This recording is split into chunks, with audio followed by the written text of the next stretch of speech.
First, I'd like to take a moment and just sort of take a look back over the past year. Obviously, we could talk all day about COVID and the impact that it's had on the district. I would simply like to say thank you to our community, to our teachers, to our educators, our administrators, our parents, everyone who pulled together to make everything as good as possible for our students and for our educators and for supporting them.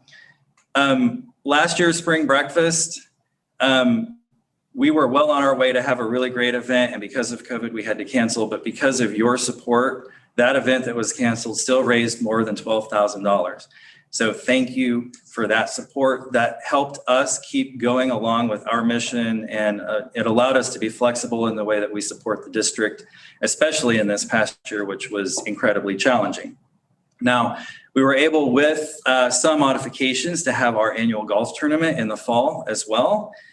We were able with that to raise over $42,000, which in the 3 years that I've been here is the best tournament that we've had. So again, in such a challenging year, to see that kind of support and unity from our community is just really incredible.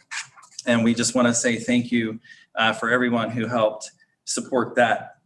We put some funding last spring and last fall into things like internet hotspots to help support remote learning. There was a period as well during the school year where we had remote Wednesdays. How long ago that seems at this point in time.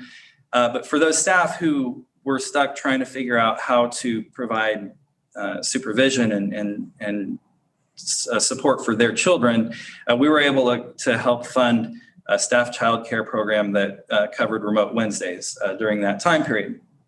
The biggest thing overwhelmingly, though, that we heard from district leaders, from building leaders, was what can we do to support our staff, to help encourage them, help them feel appreciated.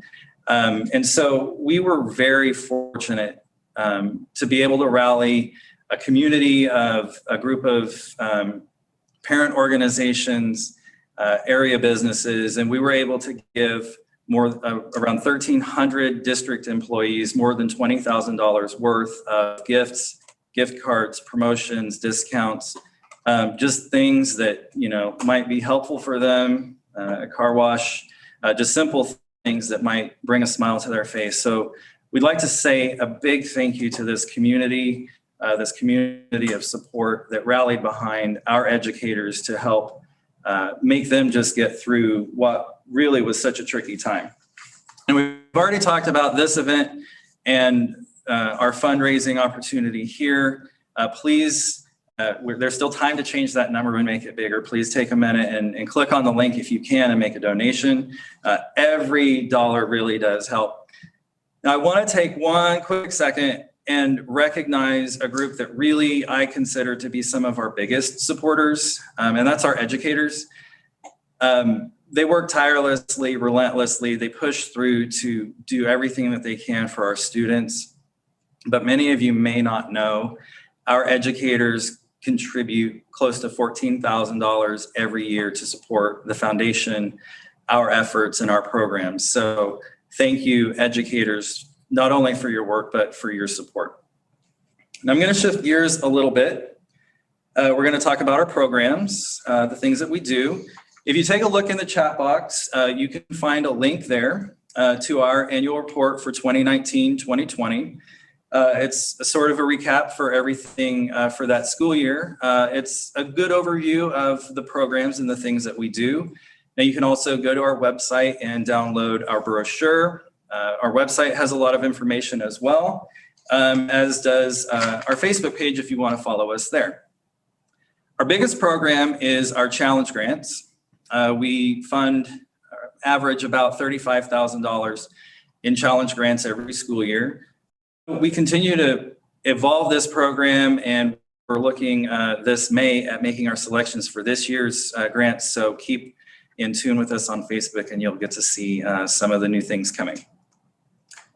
A couple of years ago, we started something new, first-year teacher stipends. When you think of classrooms, you think of joyful, colorful, things decorated, lots of informational graphics. And a lot of those come because teachers over the years have a chance to stockpile some things in their closets and they can pull them out, or, you know, they borrow them from some of their colleagues. But if you think about a first-year teacher just out of college, they probably have college debt. They might have just moved and relocated. So we hope that this, you know, even small amounts, something that we can help support those first-year teachers and give them a little extra joy as they open their classroom for their first time, for their first group of kids, and just make it really special for them. Student enrichment grants, we're going to talk about this a couple times today, but this is an interesting program where 7th grade through 12th grade students are eligible to apply for a grant of up to $500. And that will support activities and experiences that might range from going to a leadership camp or a seminar, expeditions in the marine biology field in the Gulf of Mexico.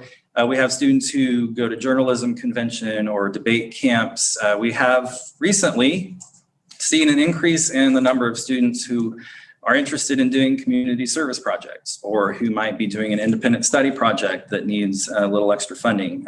Things like even starting a beehive and learning how bees produce honey and how they grow through the different seasons. We typically will award about $10,000 per year in student grants. That's $5,000 per semester. So if you think about the math of our typical breakfast table sponsorship being $400, it almost covers a $500 student grant.